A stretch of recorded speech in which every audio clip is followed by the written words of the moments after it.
Bapa, kami mengucap syukur malam hari ini Tuhan memberkati doa malam kami. Kami mempersembahkan semuanya untuk memuliakan Tuhan dan menjadi berkat buat kami semua. Dalam nama Tuhan Yesus Kristus kami berdoa. Amin.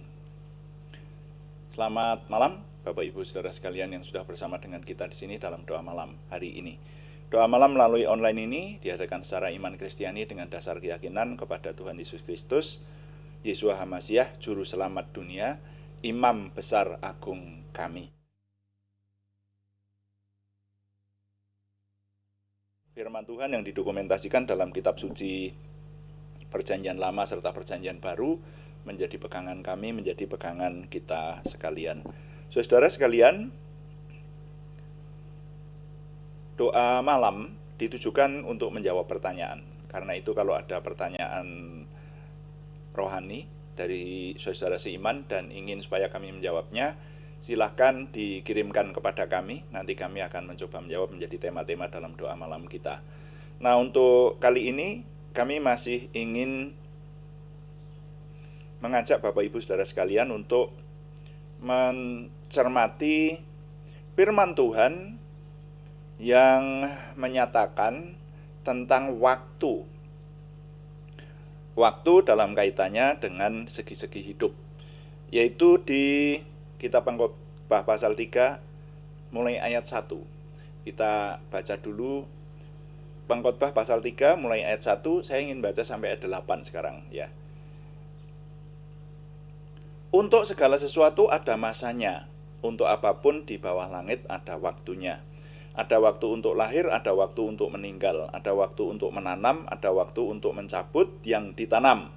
Ada waktu untuk membunuh, ada waktu untuk menyembuhkan. Ada waktu untuk merombak, ada waktu untuk membangun. Ada waktu untuk menangis, ada waktu untuk tertawa. Ada waktu untuk meratap, ada waktu untuk menari. Ada waktu untuk membuang batu, ada waktu untuk mengumpulkan batu. Ada waktu untuk memeluk, ada waktu untuk menahan diri dari memeluk. Ada waktu untuk mencari, ada waktu untuk membiarkan rugi. Ada waktu untuk menyimpan, ada waktu untuk membuang. Ada waktu untuk merobek, ada waktu untuk menjahit. Ada waktu untuk berdiam diri, ada waktu untuk berbicara. Ada waktu untuk mengasihi, ada waktu untuk membenci. Ada waktu untuk perang, ada waktu untuk damai. Nah, sampai di sini pembacaan saya sampai ayat 8 selesai. Itu sekarang ternyata di kitab Pengkhotbah ini mengatur mengenai masa atau waktu atau saatnya dalam hubungannya dengan segi-segi kehidupan. Dan di sini tadi kalau dihitung semuanya ada 14 segi kehidupan dengan plus minusnya, ya, dengan bisa disebut positif negatifnya seperti itu. Nah, yang kita mau perhatikan saat ini ternyata ini sudah yang terakhir ya, yaitu yang ke-14. Di sana disebutkan ada waktu untuk perang, ada waktu untuk damai. Karena itu judul renungan malam hari ini adalah ada waktu untuk perang. Nah, ini menjadi pertanyaan. Ya. Nanti kita teliti satu persatu mengenai damai dan perang ini. Tapi kalau mengenai perang itu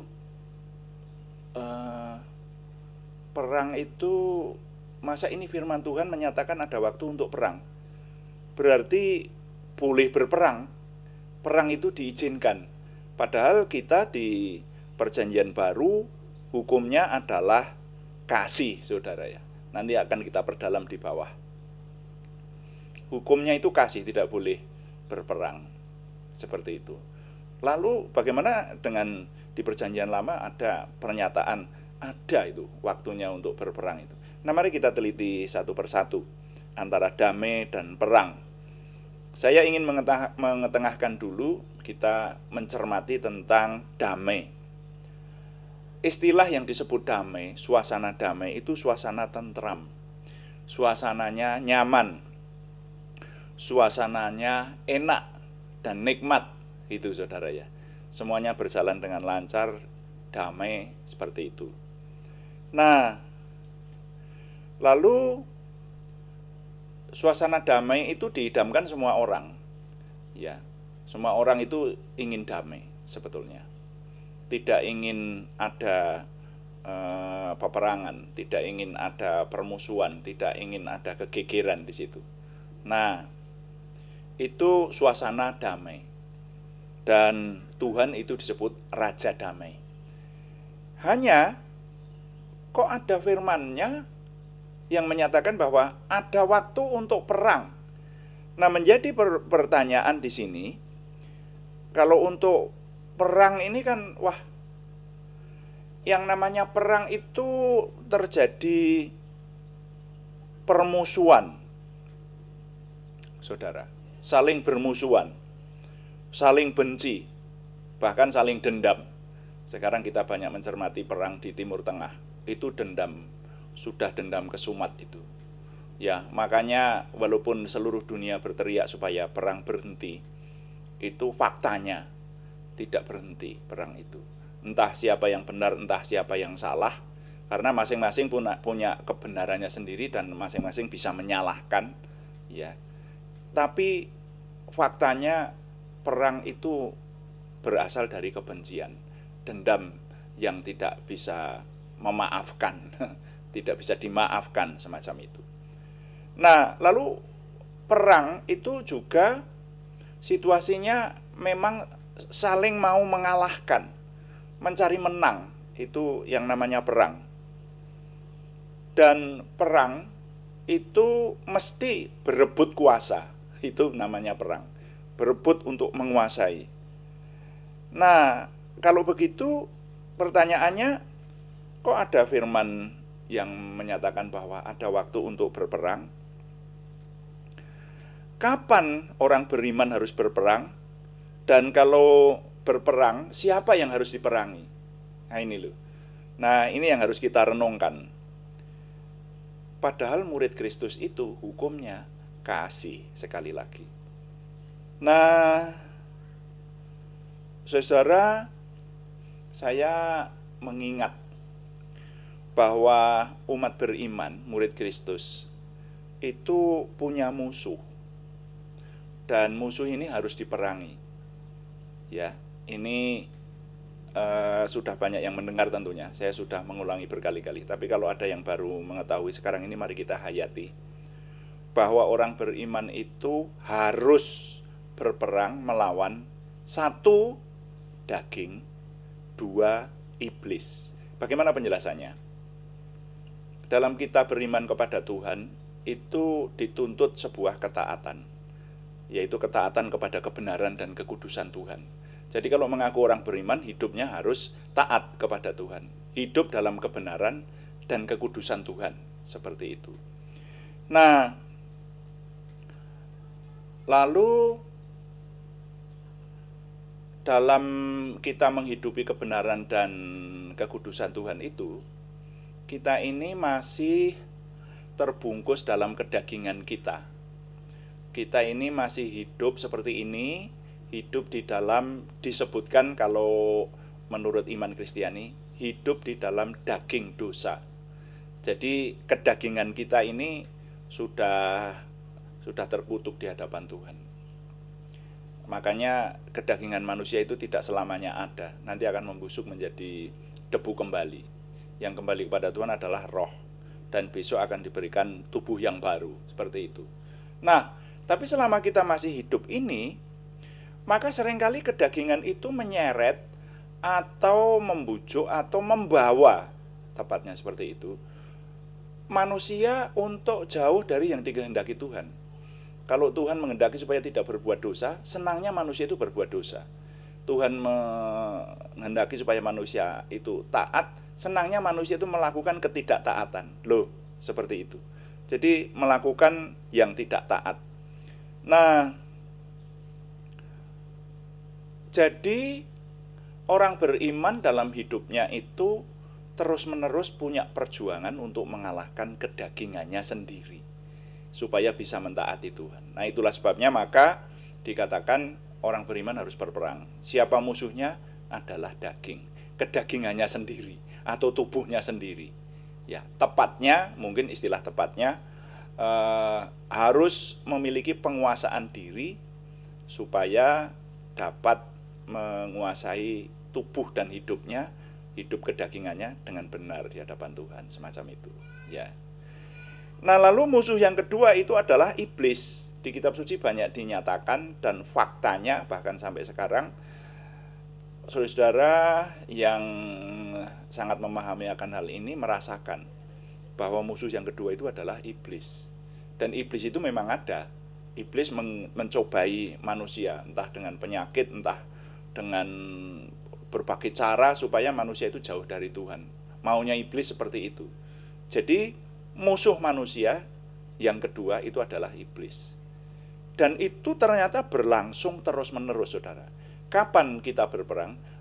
Orang beriman kalau yang ingin hidup keimanannya sungguh-sungguh kepada Tuhan itu menghadapi peperangan, yaitu terus-menerus melawan kedagingannya sendiri dan melawan iblis. Nah, oleh karena itu firman Tuhan tidak salah kalau menyebutkan ada waktu untuk berperang. Tetapi perangnya orang beriman adalah ini. Ya, peperangan melawan kedagingannya sendiri dan melawan iblis. Nah, itu saudara ya. Tapi kalau memerangi orang lain, membunuh orang lain tidak boleh. Tidak boleh itu, ya. Kita harus mengasihi orang lain, itu hukum utama yang Tuhan Yesus berikan kepada kita. Harus mengasihi orang lain. Kalau orang membunuh orang lain itu dosa, sudah jelas. Ya. Jadi kita berbeda dengan pendapat dunia. Kalau dunia ada yang berkata bahwa waktunya perang itu boleh membunuh, kalau tidak ya dibunuh itu. Dan kalau dibunuh matinya syahid, begitu itu. Itu kalau menurut saya ditinjau dari sisi Alkitab kita tidak ketemu. Ya, orang seharusnya memang tidak berperang. Kalau antar manusia begitu itu tidak mengasihi. Kalau berperang itu artinya tidak mengasihi. Seperti itu, saudara ya. Nah, hukum di Perjanjian Baru yang berlaku adalah tidak berperang. Nah, hanya, saudara-saudara, keadaan di dunia ini ya memang seperti itu. Keadaan dunia, makanya Tuhan sudah menyatakan dengan firman-Nya di kitab Kejadian bahwa bumi itu penuh dengan kekerasan. Nah, itu sudah difirmankan oleh Tuhan. Makanya bisanya kita hanya berdoa dan mengusahakan supaya lingkungan kita ada dalam keadaan damai, tidak berperang. Nah, peperangan yang dihadapi oleh orang beriman adalah peperangan melawan daging dan iblis. Nah, oleh karena itu nilai yang dapat saya ketengahkan, saudara-saudara, ini segi hidup yang terakhir, yang ke-14, dan ini memang sangat penting untuk dipahami, disadari dan dihidupi. Nilai yang dapat saya impartasikan bunyinya begini. Waktu damai harus diusahakan terus-menerus dan wajib menyadari bahwa orang beriman harus menghadapi peperangan melawan daging dan iblis. Ya, saya ulangi, waktu damai harus diusahakan terus-menerus dan wajib menyadari bahwa orang beriman harus menghadapi peperangan melawan daging dan iblis. Ini berlaku sepanjang hidup, saudara ya. Ya. Sekali lagi, waktu damai harus diusahakan terus-menerus dan wajib menyadari bahwa orang beriman harus menghadapi peperangan melawan daging dan iblis. Tuhan dipuji, amin. Mari kita tutup dengan doa, kita melayani Tuhan dengan doa sesuai dengan yang Tuhan ajarkan. Kita berdoa. Bapa kami yang di surga, dikuduskanlah namamu. Datanglah kerajaan-Mu, jadilah kehendak-Mu, di bumi seperti di surga. Berikanlah kami pada hari ini makanan kami yang secukupnya, dan ampunilah kami akan kesalahan kami, seperti kami juga mengampuni orang yang bersalah kepada kami. Dan janganlah membawa kami ke dalam pencobaan, tetapi lepaskanlah kami daripada yang jahat, karena Engkaulah yang empunya kerajaan dan kuasa dan kemuliaan sampai selama-lamanya. Dalam nama Tuhan Yesus Kristus kami berdoa. Amin. Saudara, izinkan saya mengingatkan kembali bahwa doa malam dilaksanakan setiap hari, yaitu setiap jam 6 malam atau jam 18 waktu Indonesia Barat. Juga ada doa pagi yang dilaksanakan setiap hari juga, setiap jam 5 pagi, hanya temanya berbeda. Kalau yang doa pagi itu meneliti seluruh isi Alkitab, dan biasanya yang doa pagi bisa lebih lama karena doa syafaatnya lebih rinci, lebih komplit seperti itu. Kalau doa malam fokusnya menjawab pertanyaan, seperti itu. Terima kasih kepada semua yang sudah mendukung dan setia mengikuti. Kami tetap mengharapkan dukungan Anda, setidaknya dukungan doa. Terima kasih yang belum memberikan subscribe, berkenan memberikan subscribe, like, komen, dan share, bagikan kepada teman-teman lain sehingga lebih banyak lagi yang diberkati bersama dengan kita. Selamat malam, Tuhan memberkati. Amin.